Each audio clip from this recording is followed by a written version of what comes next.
Sahyadri bulletin media partner नगर Sahyadri associated by Sahyadri publication.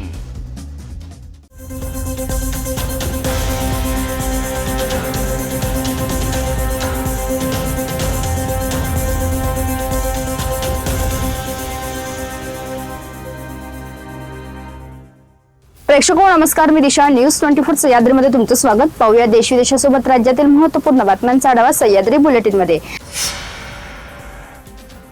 अजितदादांच्या राष्ट्रवादीत सध्या घमासन सुरू असल्याचं दिसत आहे। बडे नेते नाराज आहेत। सुनील तटकरे आणि प्रफुल्ल पटेल हे पक्षाच्या कार्यकारिणीत कोणत्या पदावर आहेत हाच मोठा प्रश्न आहे। त्यावरच तटकरे यांनी शरद पवार यांची भेट घेतल्याने चर्चांना उधाण आलं आहे। तर याच वेळी अजितदादांच्या गटातील एका बड्या नेत्यानं पुन्हा राष्ट्रवादीच्या विलीनीकरणाच्या चर्चांना पुन्हा हवा दिली आहे। 2029 मध्ये दोन्ही राष्ट्रवादी एकत्र येऊन विधानसभेची निवडणूक लढतील असा दावा यांनी केला आहे। सामाजिक कार्यकर्ते अंजली दमानिया यांनी पुन्हा एकदा राष्ट्रवादीचे खासदार पार्थ पवार यांच्यावर जोरदार टीका केली आहे। पार्थ पवारांच्या वागणुकीवरच अंजली दमानिया यांनी बोट ठेवलं आहे। पार्थ पवारांच्या डोक्यात हवा गेली आहे। त्यांची स्वतःची गँग घेऊन ते फिरत आहेत। अजितदादांच्या नंतर आपणच सर्व आहोत असं पार्थ पवार यांना वाटतंय, अशा शब्दात अंजली दमानिया यांनी पार्थ पवारांवर शरसंधान साधलं आहे। त्यामुळे दमानिया यांच्या या टीकेला राष्ट्रवादीचे नेते काय उत्तर देतात याकडे सर्वांचं लक्ष लागलं आहे। राजकारणात कधीच कोण कोणाचा मित्र नसतो, कोणी शत्रू असतो असं म्हणतात ते उगाच नाही। राजकारणात कधी काय घडेल याचा नेम नाही। आजचे मित्र उद्याचे विरोधक आणि कालचे विरोधक आजचे मित्र। महाराष्ट्रातील मागच्या 3-4 वर्षातील राजकारण पाहिल्यानंतर जनतेला याची चांगलीच सवय लागली आहे। आता अजित पवार यांच्या निधनानंतर त्यांच्या राष्ट्रवादी काँग्रेसमध्ये अंतर्गत मतभेद निर्माण झाल्याचं दिसत आहे। त्यावर शरद पवार यांनी एक वक्तव्य केलं। त्यांनी अनेकांच्या भुवया उंचावल्या आहेत। खरं तर राष्ट्रवादी काँग्रेसमध्ये 2 गट पडले तेव्हापासून शरद पवार यांना मानणाऱ्या नेत्यांकडून अजित पवार गटाच्या सुनील तटकरे, प्रफुल्ल पटेल, छगन भुजबळ या नेत्यांवर टीका सुरू आहे। राज्याचे मुख्यमंत्री अजित पवार यांच्या निधनानंतर उपमुख्यमंत्री पदासोबतच सुनेत्रा पवार यांनी पक्षाची सूत्रे आपल्या हाती घेतली। दरम्यान आता राष्ट्रवादी काँग्रेस पक्षातील अंतर्गत वाद पुढे येत आहेत। राष्ट्रवादी काँग्रेस पक्षातील एका वरिष्ठ नेत्याने कुटुंब प्रमुख म्हणून पार्थ पवार यांना समज द्यावी म्हणत थेट शरद पवार यांच्याकडे तक्रार केली। यासोबतच अजित पवार यांच्या निधनानंतर सुनेत्रा पवार यांनी मुलगा पार्थ पवार आणि जय पवार यांच्याकडे पक्षाची महत्त्वाची पदे सोपवली। यासोबत सुनील तटकरे देखील अचानक शरद पवार यांच्या भेटीला गेले। राष्ट्रवादी काँग्रेस पक्ष आणि अजित पवार गटाचे सर्व काही अलबेल नसल्याचं येणाऱ्या घडामोडींवरून दिसत आहे। प्रफुल्ल पटेल आणि सुनील तटकरे ते दोघेही नाराज असल्याची चर्चा आहे। सुनील तटकरे थेट शरद पवार यांच्या भेटीला पोहोचले, मात्र सुनील तटकरे यांनी त्या भेटीनंतर म्हटले की मी शरद पवार यांच्या तब्येतीची विचारपूस करण्यास गेलो होतो। सुनील तटकरे यांच्या भेटीवर भाष्य करणे शरद पवारांनी टाळले आहे। डोनाल्ड ट्रम्प 3 दिवसाच्या चीन दौऱ्यावर आहेत। या दरम्यान अनेक बैठका झाल्या। काही मुद्द्यात चीन आणि अमेरिकेत एकमत झाले। गेल्या काही वर्षांपासून चीन आणि अमेरिकेचे संबंध तणावात होती। अखेर दोन्ही देश एकत्र येत त्यांनी चर्चा केली। चीनने स्पष्ट सांगितले की आम्ही इराणकडून तेल खरेदी करणार आहे, तर त्याला अमेरिका देखील सहमत झाली। मात्र इराणला चीनने शस्त्र पुरवठा करू नये याकरिता अमेरिका आग्रही राहील। इराण हा चीनचा मोठा शस्त्र खरेदीदार देश आहे, मात्र इराणला अमेरिकेने शस्त्र पुरवठा बंद करावा ही अमेरिकेची भूमिका आहे। डोनाल्ड ट्रम्प यांच्या चीन दौऱ्यानंतर रशिया देखील कामाला लागला आहे। सह्याद्री बुलेटिन मध्ये घेऊया एक छोटीशी विश्रांती। रोखोक पत्रकारिता, निर्भीड बाणा आणि कणखर भूमिका, महाराष्ट्राचा सखा, सत्याचा पाठीराखा, शब्दांचं सामर्थ्य, विश्वसनीयतेची उंची। न्यूज 24 सह्याद्री। विश्रांतीनंतर तुमचं पुन्हा एकदा स्वागत। पाहूया पुढील बातम्या।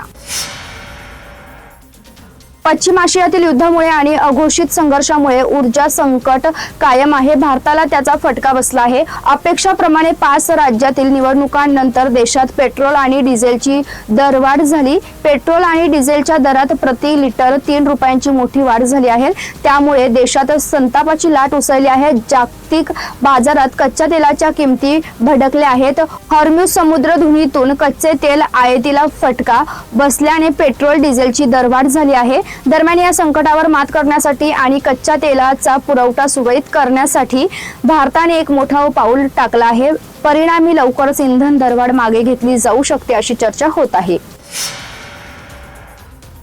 राष्ट्रवादी पातळीवर भारत आणि पाकिस्तान यांच्यातील संबंध तणावात आहेत. भारतावर अत्यंत मोठा हल्ला पाकिस्तानने केला आहे.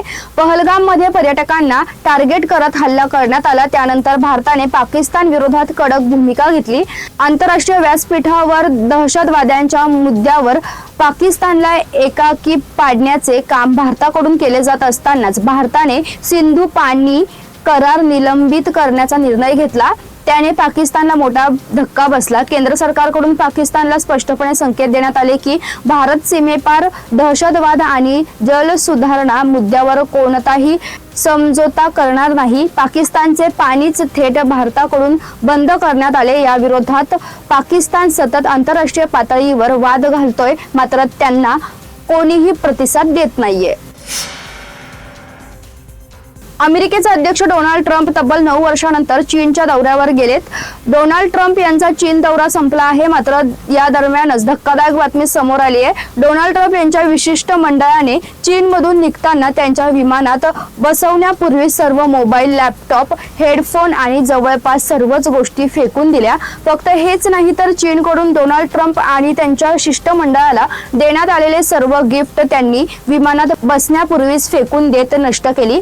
चीन हे जगातील सर्वात हेरगिरीकरिता धोकादायक ठिकाण आहे. अमेरिकन शिष्टमंडळातील जवळपास सदस्यांनी चीनला जाण्यापूर्वी आपले मूळ फोन, लॅपटॉप अमेरिकेतच ठेवली होती. अमेरिकेच्या सर्व शिष्टमंडळाने विमानात बसण्यापूर्वीच चीनच्याच हद्दीत सर्व गोष्टी फेकून देत नष्ट केल्या. राज्य मित्रमंडळाने शासकीय नोकरी भरतीबाबत एक मोठा निर्णय घेतला आहे. नव्या निर्णयानुसार ज्या राखीव वर्गातील उमेदवारांनी स्पर्धा परीक्षेसाठी वय, शैक्षणिक पात्रता किंवा परीक्षा शुल्कात सवलत घेतली आहे अशा कोणत्याही उमेदवाराला आता खुल्या प्रवर्गातील जागांवर दावा करता येणार नाहीये.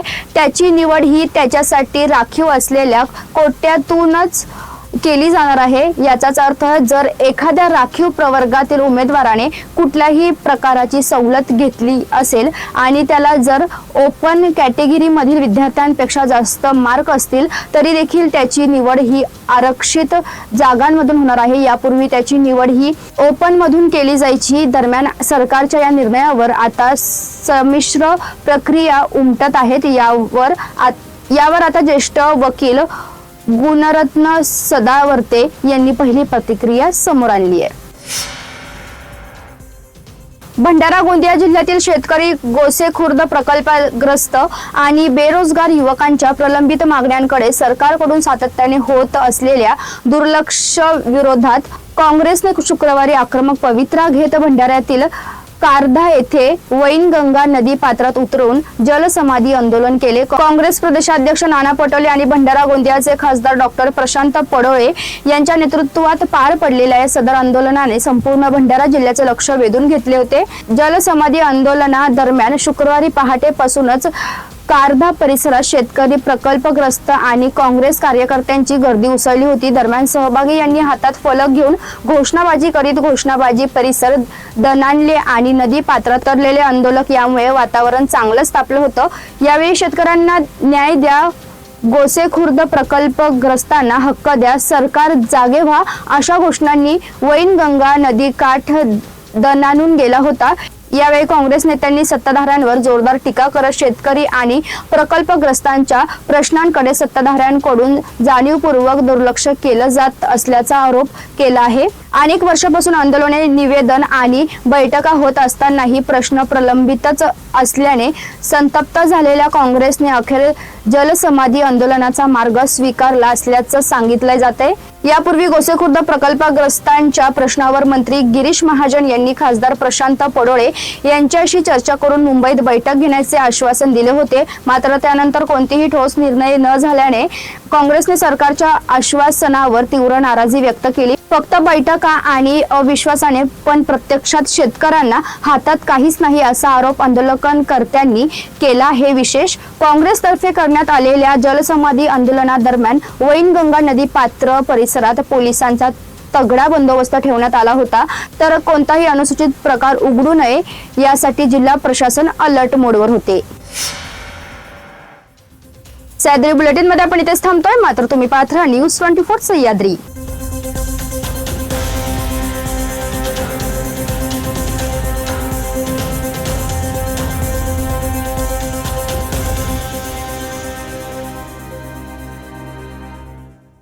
शब्दांचं सामर्थ्य, विश्वसनीयतेची उंची. न्यूज 24 सह्याद्री.